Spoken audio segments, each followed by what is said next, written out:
How will a recession in EU or US or UK affect India possibly?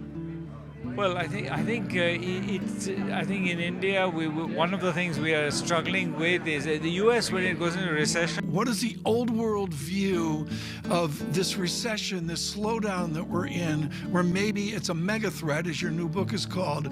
This new world, it's all going to be fine, is off the mark.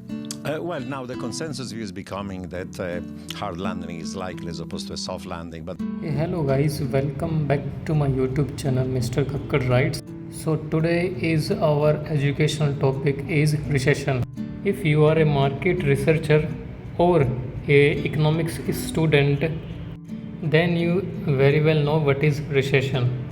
But those who does not know about the recession, we should define first what is a recession. Economics activity जैसे कि GDP, unemployment या फिर employment, consumer spending, industrial productions, जब ये चारों sector decrease करने लग जाए तब उसको डिफाइंड किया जाता है रिसेशन। लेकिन स्टार्ट करने से पहले हम कुछ इंटरव्यूज़ देखेंगे कुछ इकोनॉमिक्स के, जैसे कि ये हैं। How will a recession in EU or US or UK affect India possibly? Well, I think in India, one of the things we are struggling with is the U.S. when it goes into recession, the dollar appreciates relative to other currencies. Has always been the case, and the U.S. is now pumping the interest rate to make that happen. So I think that world interest rates will go up. Things are going to slow down. I don't see I hope we escape it. We sort of escaped in 2008. What is the old world view of this recession, this slowdown that we're in, where maybe it's a mega threat, as your new book is called? This new world, it's all going to be fine, is off the mark. well, now the consensus view is becoming that hard landing is likely as opposed to a soft landing. But now people say, well, be short, shallow, mild, plain vanilla, garden variety. I beg to disagree. I think there are many reasons why we're going to have a severe recession and a severe debt and financial crisis. Debt ratios are at historically high, 420% of GDP in advanced economies and rising. Lots of zombie corporation, household, government, financial institutions were bailed out during COVID. This time around, we're tightening the monetary policy. During the 70s, we had stagflation, but debt ratios were low. After the GFC, we had a debt crisis, but inflation was falling, deflation, because it was a demand shock, and you had a credit crunch. This time, we have stagflationary negative aggregate supply shocks, Right. and debt ratios that are historically high. And अब हम ये देखेंगे कि कितनी बार जो है recession जो है आता है। तो जो पहला रिसेशन जो हमने आया था पूरे वर्ल्ड में वो आया था 1975 में, दूसरा रिसेशन जो है वो आया था 1982 में, और तीसरा जो रिसेशन था आया था वो आया था 1991 में, और जो फोर्थ रिसेशन था वो था 2009 में।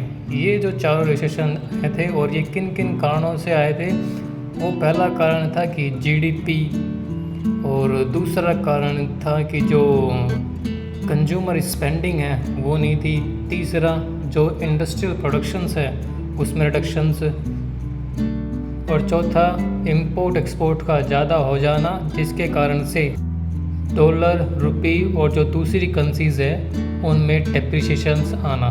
फिफ्थ, शेयर मार्केट, जब रिसेशन आता तो शेयर मार्केट जो है वो डाउन जाती है।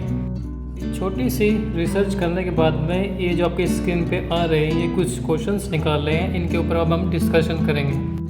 बहुत सारे इकोनॉमिक्स का ये मानना है कि जब भी रिसेशन आए तो हमें सबसे पहले जो है अपनी जॉब सिक्योरिटी करनी चाहिए, और दूसरा एक इमरजेंसी फंड प्रिपेयर करके रखना चाहिए ताकि ऐसी सिचुएशन आने के टाइम पे हम लोग उसका यूज़ कर सके। और तीसरा, जब रिसेशन आता तो शेयर मार्केट जो है वो डाउन जाता है, तो इस अपॉर्चुनिटी का हमें फ़ायदा उठाना चाहिए और शेयर मार्केट में इन्वेस्ट करना चाहिए।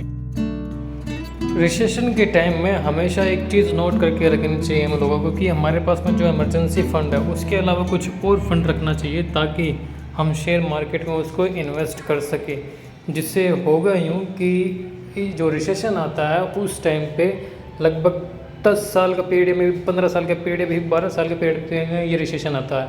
और जब रिसेशन आता है तो एक गोल्डन पीरियड होता है इन्वेस्टर्स के लिए, क्योंकि जब शेयर जो होते हैं किसी भी कंपनी के वो डाउन साइड में होते हैं और उनके उस टाइम पे उसको परचेज़ करते हैं, तब जो है कुछ टाइम के बाद में, 1 साल के बाद में या फिर 2 साल के बाद में उसमें अच्छी खासी एक एप्रिसिएशन मिलती है, जिसके कारण से कुछ इन्वेस्टर जो होते हैं और जो इन्वेस्टर होते हैं वो अपनी मनी को जो है अप्रिशिएट कर पाते हैं 100%, 50%, 20% और मे बी मोर। जब हमने इतना कुछ जान लिया रिसेशन के बारे में, तो क्यों ना हम लोग एक चीज़ और जान लें, वो है कि हाउ